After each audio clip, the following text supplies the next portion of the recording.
Hey, thanks to everyone that's joining here today. We're going to get started in just a moment. So, today's topic that I want to go over, I think, is a very important and timely topic, and that is IRS crypto tax audits.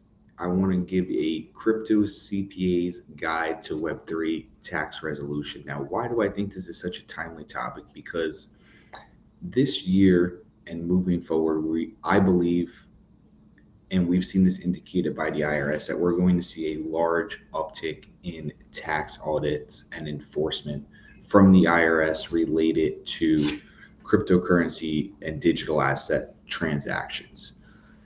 And you as a taxpayer want to be prepared for this.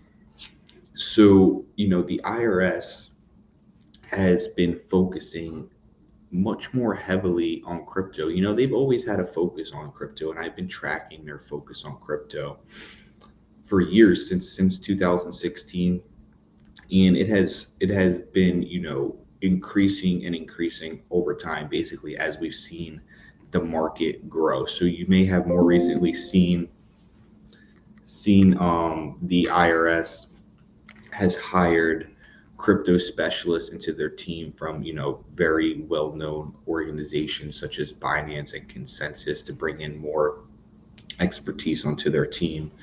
We see the focus from the IRS on data collection, and this collection could take many forms, whether that's via John Doe summons to exchanges or just to some of the proposed regulations that we see with the broker regulations, where there's going to be a lot more data collection and informational tax filings. And we've even seen public statements from the IRS in 2023 saying that they expect 2024 to see more tax enforcement and more criminal tax enforcement, specifically related to cryptocurrency transactions. And now in 2024, we have started to see some of these enforcements. We've seen the Justice Department in first indictment for a purely crypto tax evasion case with Frank Algren III, and he's been accused of filing multiple years of false tax returns, and if found guilty, will be facing, I believe, 3 to 4 years for each count of filing a false tax return. We're talking about him filing multiple years of false tax returns. So we have this focus from the IRS, and also if you go on the IRS's website, they will, based off of all the information that they have and that they've collected, they're claiming a 75% non-compliance rate, meaning they believe only 25% of taxpayers are filing their taxes appropriately. So, that's another large reason why, they believe that there's a huge tax gap that they can start to close and start to get some revenue if they can successfully enforce a higher degree of compliance amongst these digital asset transactions. So that's why we're starting to see this, increasing focus from the IRS, and I only expect this to increase. So, what causes a crypto IRS tax audit is a question that I get a lot. And, it's not just one thing that can trigger an audit. There can be, multiple scenarios that can lead to your tax return getting scrutinized further. One of them can just be random selection. The IRS can randomly select tax returns for audit. So, this is something that you want to keep in mind.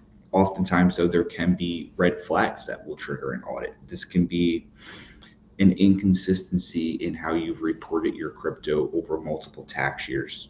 It could be significant discrepancies that they see between your reported tax return and your lifestyle. If you're only reporting that you have 50K in capital gains from cryptocurrency, and your wages are 50K a year, and you're buying $1 million home, that can be an indication that maybe not all of your income is getting claimed.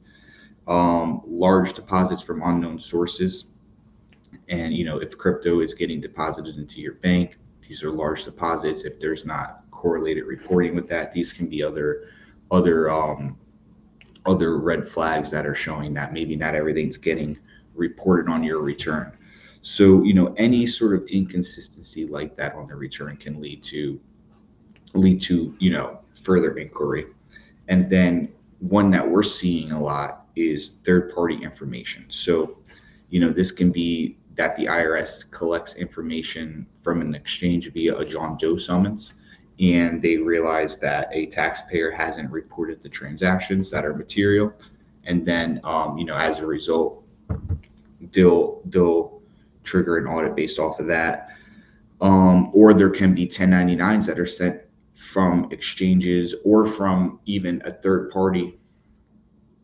You may be transacting on an exchange and they'll send 1099s about your activity, or you may get paid as a consultant from someone and they may send a 1099 denoting the payment that was made to you.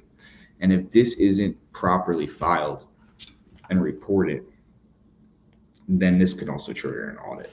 Even if you are reporting that information, but you're not reconciling the third party reporting and appropriately reporting that all on your return, you can start to trigger audits or red flags there, even if you actually are reporting it all. So you also want to be very careful with that reporting process. So there's several ways that you can trigger an audit, and there's different types of tax notices that you may receive even outside of a full audit, that are pretty common for right now for crypto. So, some of the common tax notices that you're going to see are going to be notices 6173, 6174, and then 6174A. So these are all related to crypto. These are informational notices. These aren't full audits. But when you get these notices, it's still something that you want to treat with care and you want to address appropriately. So, the most serious out of the three is notice 6173, which indicates that the IRS has strong evidence. It's usually going to be, transactions they've gotten from someone, like I was saying, strong evidence that you've participated in crypto transactions between 2013 to 2017, and that you likely didn't report these on your return. This notice requires a response within 30 days, and then you possibly may have to amend your returns, recalculate your crypto, make tax payments. So we see this notice a lot. A lot of times people have not been reporting their crypto for years. Then they'll get this tax notice, and then they'll reach out to a firm like us, because then you're going to have to take these steps to get into compliance. So there's also notice 6174, which this is more, it informs you that the IRS suspects you may have underreported your crypto income, but doesn't have conclusive proof. This doesn't require a formal response, but it strongly encourages you to review your past returns and amend them if necessary. And if you do get this notice, you should contact a firm like Camuso CPA and do just that, and see if your crypto accounting is accurate, if you're missing any data, and ensuring that you've claimed this appropriately. And then there's notice 6174A, which is pretty similar to 6174, but it emphasizes more that there's the possibility of future enforcement action from them if you don't address it. So these are some of the notices that you can basically expect, but I also want to briefly outline, like, what does the audit process actually look like if you do go under an audit. And the way that this will start will be with an initial contact letter from the IRS. Most of the time, the way that most of these things are initiated with the IRS is via mail. If you do get a phone call saying like you owe the IRS money, I would be highly suspicious of that. That's how a lot of scams are conducted. So it does start with this initial letter. It's the first formal notification regarding an IRS audit. It's going to, tell you the tax years that are under examination, the general scope of an audit, and then, they're going to move into an information request, usually with form 4564. So, they're going to formally request a lot of tax documents from you that are going to help to facilitate the audit and bring it to an appropriate conclusion. So this is going to include copies of your tax returns for the years in question. It's going to include all of your detailed transactions for your cryptocurrency activity and your full audit trails. It's going to include all of your wallet and exchange information. They'll likely ask for a list of all your non-custodial wallets, all the exchanges that you were active on, and all the associated transactions. Statements from any cryptocurrency exchanges you were using, as well as bank statements too, because they will look at verifying the transactions from you on ramping to the exchanges.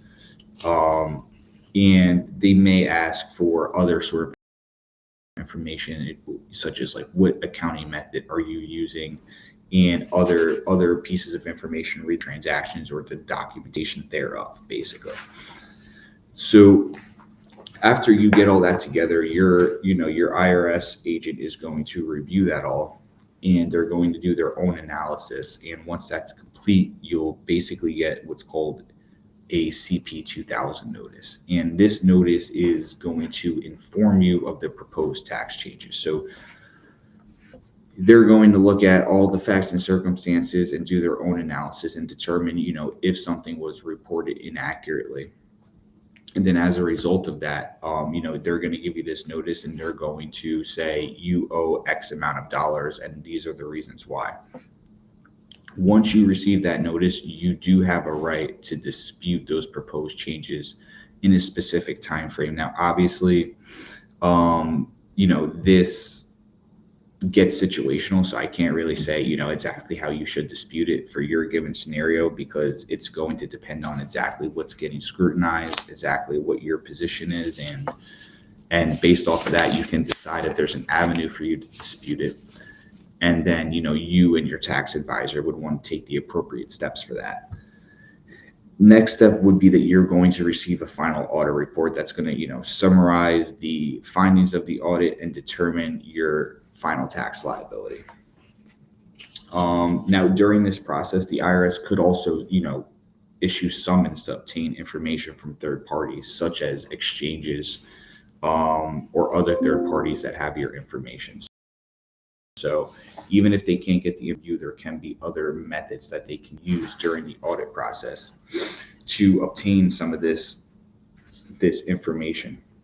So again, what they can collect: tax returns, transaction records, wallet information, exchange statements, and bank statements, the accounting method you're using. So all of these aspects they're going to consider, and they're going to look for discrepancies in your accounting, and that's how you're going to get this CP 2000 that's going to tell you that you potentially owe more than you claimed. In terms of the statute of limitations, the IRS can generally go back 3 years to audit your returns. However, if you're significantly understating your returns by 25% or more, that 3 years can go up to 6 years. And if your returns are considered fraudulent, they can go back indefinitely. So there is a statute of limitations, and consider that how it applies to you if you do go under an audit. But understand that it can be 3 years, 6 years, and sometimes indefinitely. So it can change depending on your facts and circumstances.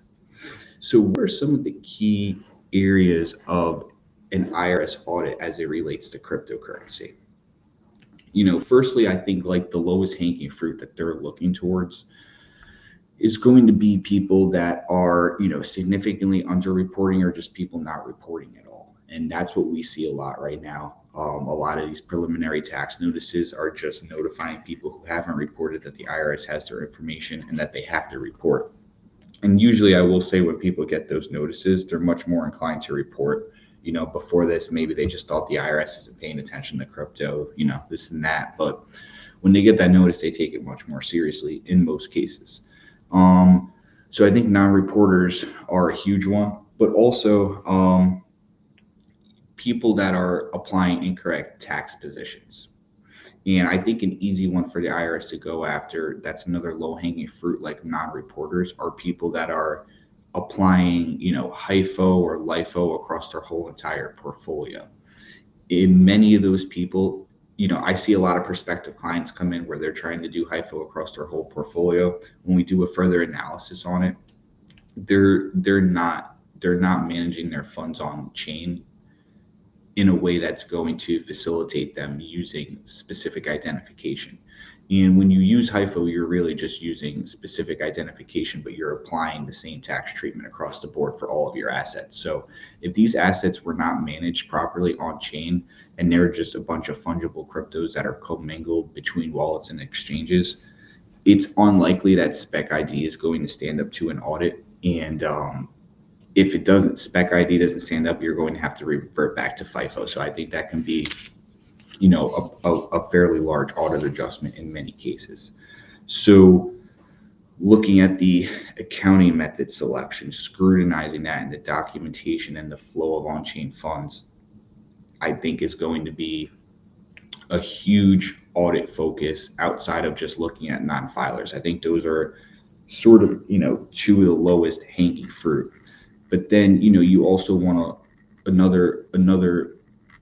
another area of focus is going to be the treatment of certain transactions, meaning, are you reporting all of your cryptocurrency income appropriately, with probably a heavy focus on staking rewards as well as certain DeFi protocols, because the treatment there, sometimes taxpayers are trying not to treat income as such when it should be, whether it's with staking or with specific protocols.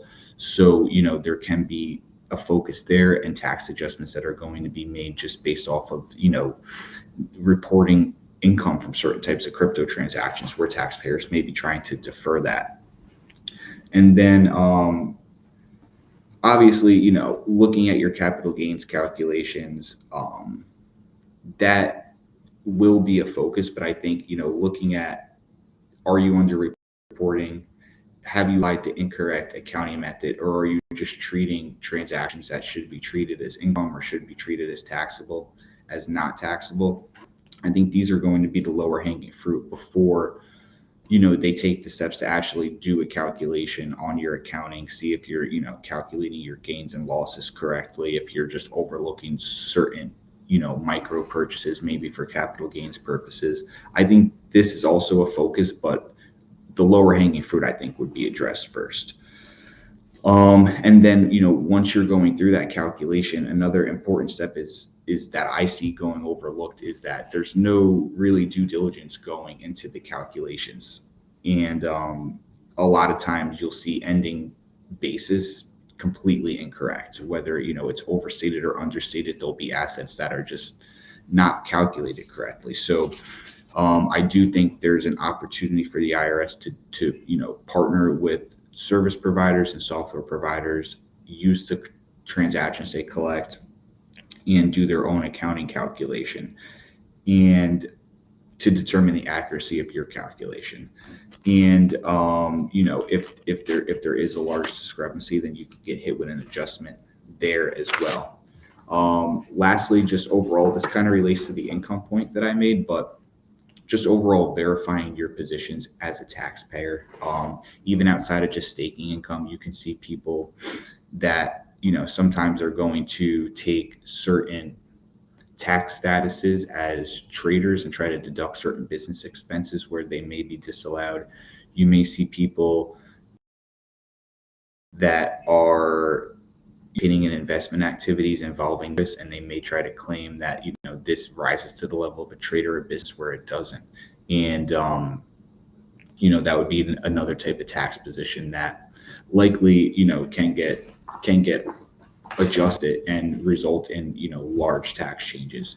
And there's many of other tax positions that are going to get very specific to the type of business or investment activity, the type of protocols and assets that you're in. But this is another area that can get scrutinized, and that will get scrutinized, and I think is fairly low hanging fruit, because it doesn't necessarily require them to go through a whole calculation to identify someone that's taking an incorrect tax position on something like that. So obviously, it's key for you leading up to these audits, and when you're doing your accounting and taxes every year. I talk about this all the time. Record keeping and documentation is going to be the key. You're going to want to maintain a full audit trail and full records of all of your accounting transactions, and you're going to want to appropriately document this, including contemporaneously documenting the tax positions that you take on your return.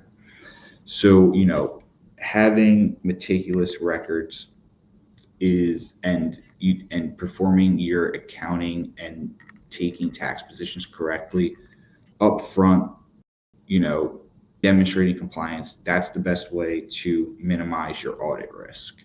And of course, we're going to want to use, all the tools and resources available to streamline this process and, ensure that we're building good audit trails. And there's many softwares out there that can help with this.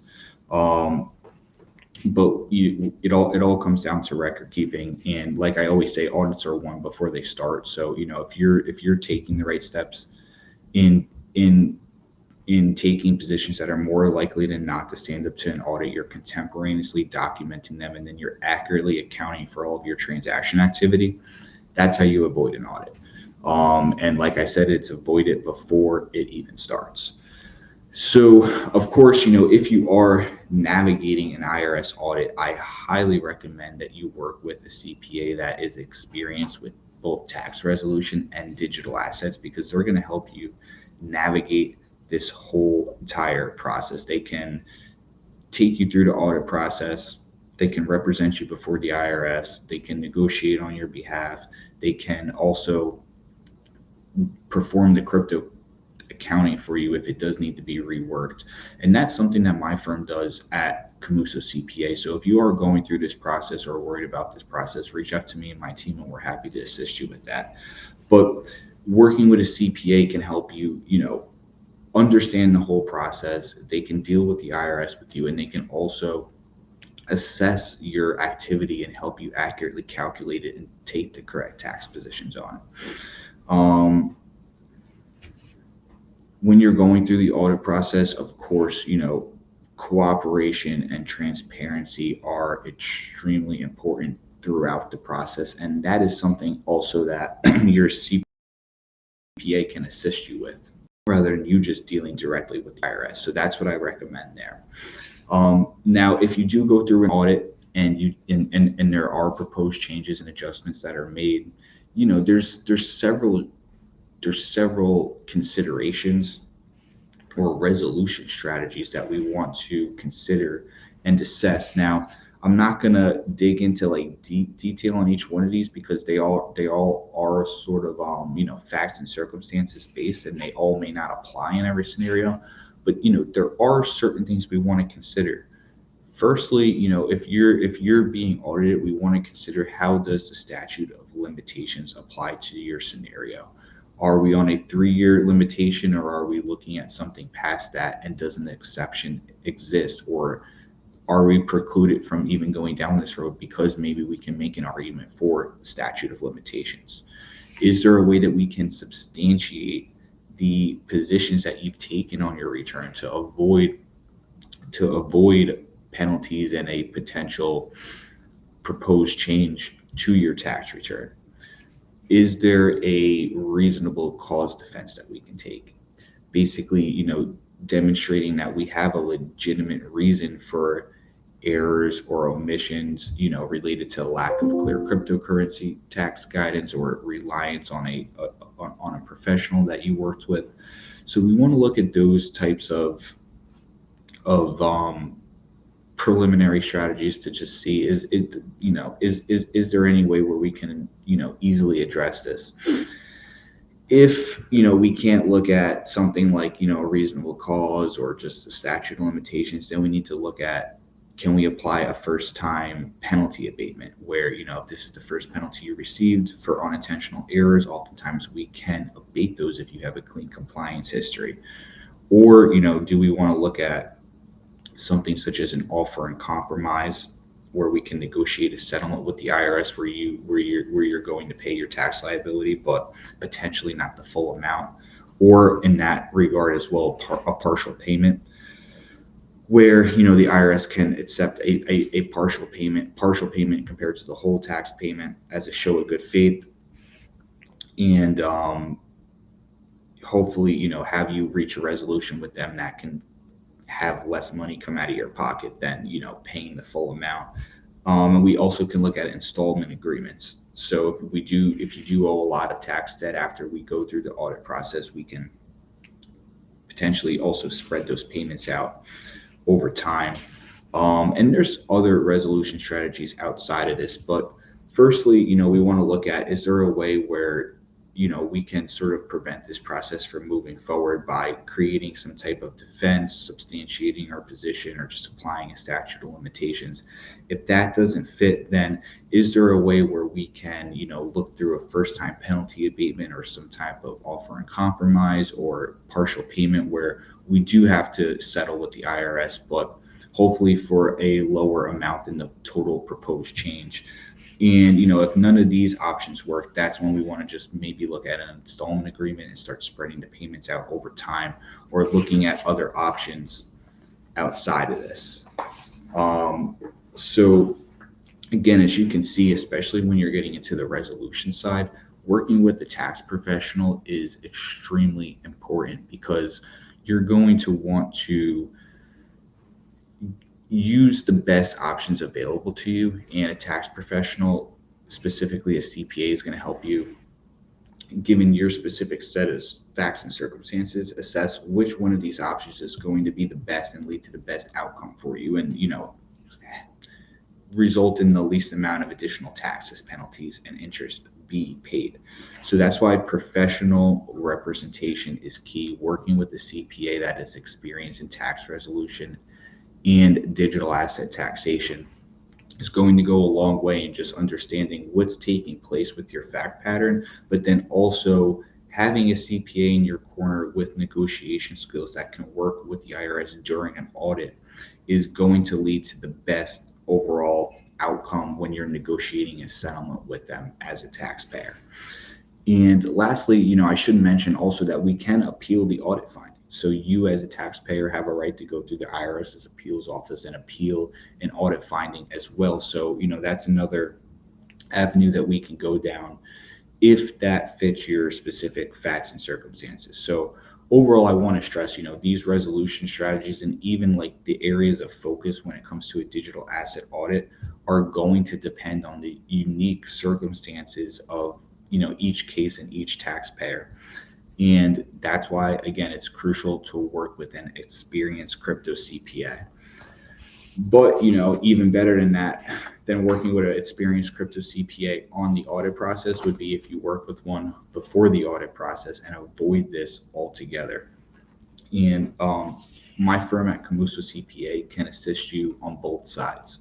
So if you want to be proactive in your cryptocurrency accounting and tax compliance and you're not in the audit process, our firm can help you stay in compliance and avoid an audit with accurate accounting and proactive tax advice. But if you do find yourself in a scenario where you've received a tax notice or you've received an initial contact letter and you're going to go through an IRS audit or inquiry, reach out to my team at Camuso CPA and we can help you navigate this process, accurately calculate your cryptocurrency capital gains and overall transactions, work with you on accurately reporting this and negotiating with the IRS to get you the best tax resolution outcome that's available to you for your specific facts and circumstances. So I hope you guys got value out of this today and got some insights that can assist you as a taxpayer. But if you do need assistance on any of these fronts, feel free to reach out to my team at CamusoCPA.com, and I'd be more than happy to speak with you one-on-one, learn more about your scenario, and see where we can help. So again, I hope you got value out of this webinar today. I appreciate you guys taking the time to watch. Until next time, I'm Patrick Camuso, signing off.